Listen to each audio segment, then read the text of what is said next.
berdoa sesuai kepercayaan masing-masing, berdoa dimulai. Berdoa selesai. Sebelum mulai materi, Ibu mau nanya nih, pernah nggak kalian merasa harga makanan atau minuman favorit kalian naik dibandingkan tahun lalu? Misalnya kayak es teh di kantin, tahun lalu nih harganya cuma 3.000, tapi tahun ini tiba-tiba naik jadi 5.000. Pernah nggak? Nah, lalu apa yang menyebabkan harga tersebut itu bisa naik terus menerus? Ada yang bisa? Ya, 1, 2, ya. Boleh, Rika? Oke, karena itu penyebabnya inflasi.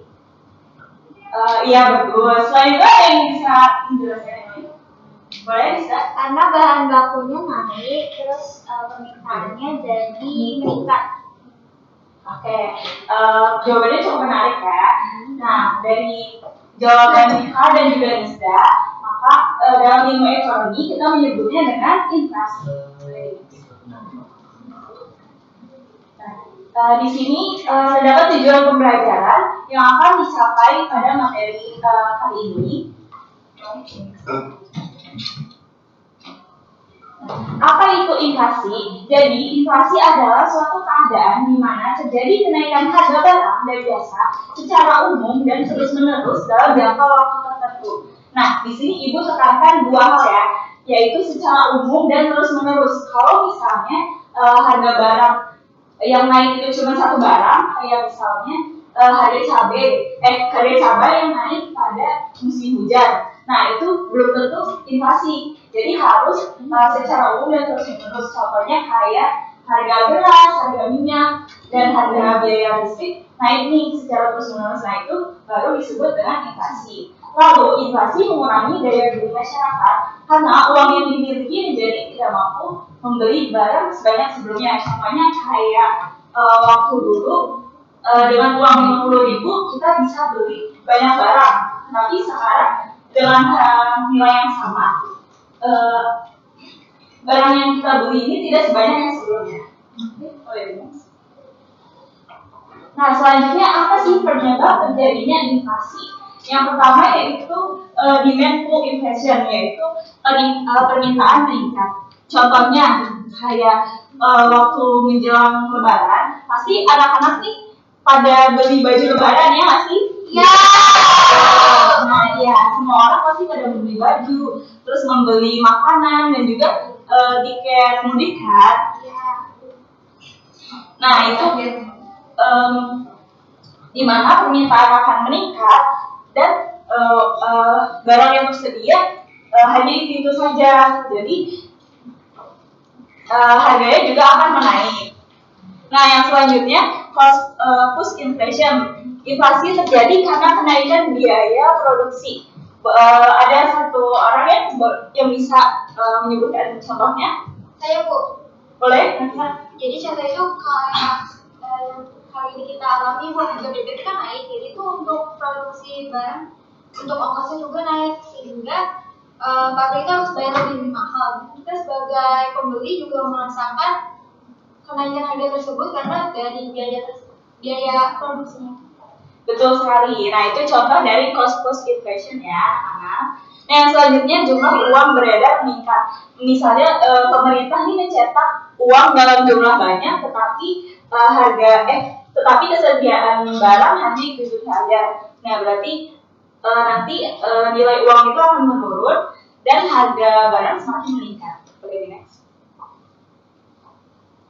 Oke, yang selanjutnya dampak inflasi. Anak-anak, ternyata inflasi itu tidak hanya memberikan dampak negatif, tetapi ada juga dampak positifnya.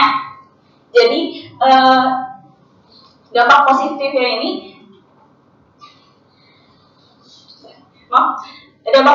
ini, terutama untuk eksportir. Mereka mengekspor barang ke luar negeri yang dimana bisa mendapatkan harga yang lebih tinggi karena nilai kurs negara lain yang lebih tinggi. Nah, terus selain itu juga terdapat dampak negatifnya. Nah, yang yaitu mengurangi daya beli masyarakat, menambah ketidakpastian ekonomi, dan dapat merugikan tabungan. Boleh di next. Nah, yang selanjutnya ini ada hitung-hitungan nih anak-anak.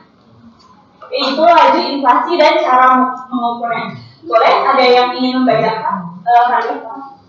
Boleh nanti?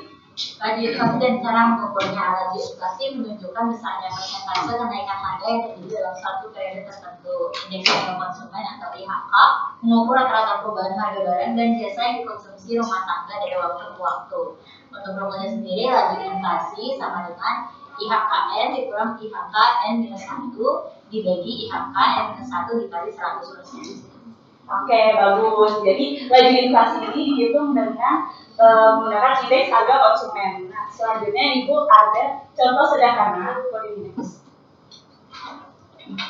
Jadi contoh soalnya itu misalnya indeks harga konsumen tahun 2024 adalah 120 dan indeks harga konsumen tahun 2023 adalah 110. Berapa laju inflasinya? Dimana rumusnya itu kan tadi IHKM atau indeks harga konsumen tahun dihitung dikurang indeks harga konsumen tahun sebelumnya per indeks harga konsumen tahun sebelumnya dikali 100%. Dimana indeks harga konsumen yang tahun dihitung adalah tahun 2000 berapa? 2024. Ya betul. 2024 adalah 120 dikurang indeks harga konsumen tahun sebelumnya yaitu tahun 2023 adalah 110. Nah, per 110 dikali 100%. 120 dikurang 110 10 dikali 100%. Jadi hasilnya adalah 9,9%. 9,09%. Oke. Jadi inflasi pada tahun 2024 adalah sekitar 9,09%. Oke, sekarang waktunya kuis. Boleh dikeluarkan HP-nya dulu ya.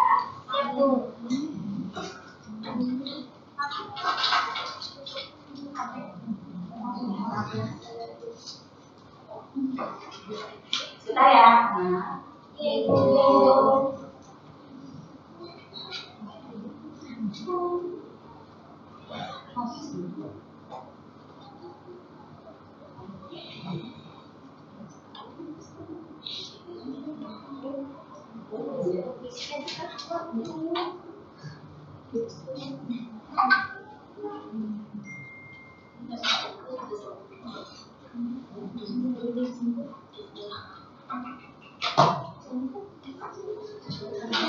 Bisa di scan dulu kan?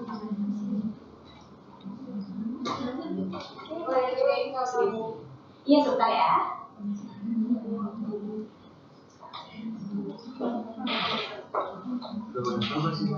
Kakak kelihatan semuanya?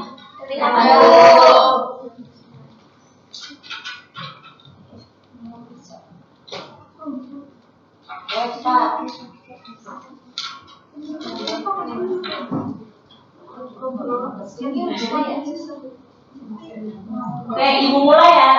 Silakan mengerjakan dan Kita pilih map ya Bu. Oh ini pilih Bu. kenapa? Kita pilih map. Ya, pilih.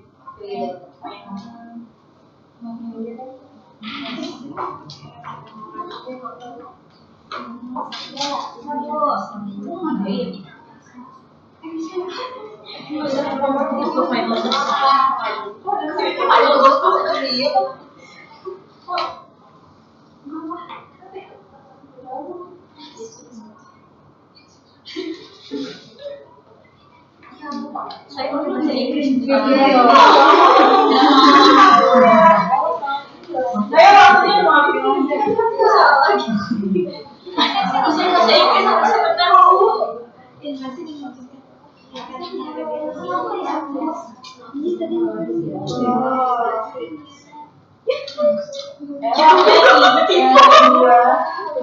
selesai.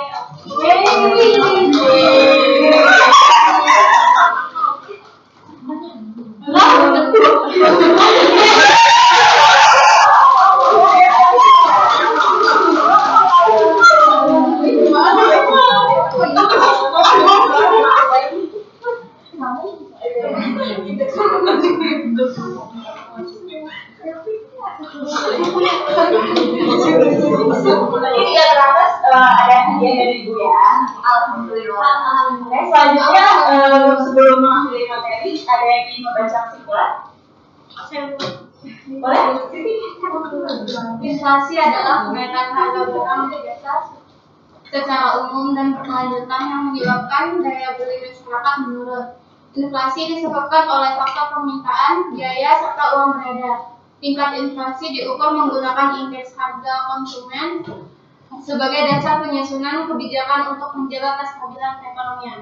Oke, bagus. Terima kasih Siti sudah membacakan kesimpulan hari ini. Nah, selanjutnya Ibu akan masih tugas rumah, yaitu mengerjakan LKS ya, bab inflasi, pilihan ganda, uraian dan juga esai. Yo,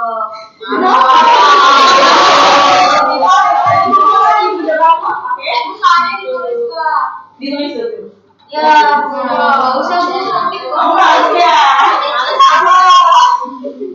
Oke, cukup sekian materi pelajaran hari ini. Kurang lebih mohon maaf.